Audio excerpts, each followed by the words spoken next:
بسم اللہ الرحمن الرحیم۔ مسئلہ یہ معلوم کیا گیا ہے کہ دوا کے طور پر شراب کا استعمال یا نشہ آور چیز کا استعمال دوا کے طور پر کر سکتے ہیں کہ نہیں کر سکتے۔ اس کا جواب یہ ہے کہ شراب اور نشہ آور چیزیں تمام کی تمام حرام ہیں، چاہے دوا کے طور پر ہوں یا دوا کے علاوہ ہوں۔ البتہ ایسی بیماری جس بیماری کا علاج نشہ آور چیز کے علاوہ نہ ہو، ماہر دیندار ڈاکٹر جس کے بارے میں یہ کہہ دے کہ اس بیماری کا کوئی علاج نہیں ہے علاوہ شراب کی بوندوں کے یا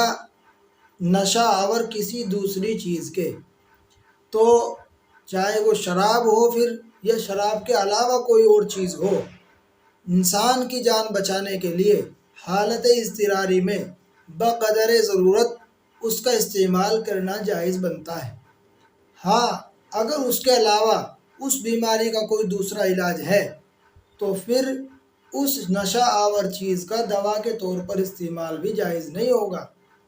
اگر اس بیماری کا کوئی دوسرا علاج نہیں ہے اور ماہر ڈاکٹر دیندار ڈاکٹر اس چیز کو کہہ رہے ہیں کہ شراب کے علاوہ یا نشہ آور چیز کے علاوہ کوئی اس بیماری کا علاج نہیں اور اس انسان کی جان اگر بچ سکتی ہے تو شراب کے ذریعے بنی ہوئی دوا کے ذریعے بچ سکتی ہے یا نشہ آور چیز کھلانے کے ذریعے بن سکتی ہے، تو پھر اس کی جان بچانے کے لیے اضطراری حالت میں بقدر ضرورت ایسی دوا کا استعمال جو شراب کے ذریعے بنی ہو یا نشہ آور دوا ہو تو اس کا استعمال اس وقت جائز ہو سکتا ہے، اس کی گنجائش ہے۔ اللہ تعالیٰ عمل کی توفیق عطا فرمائے۔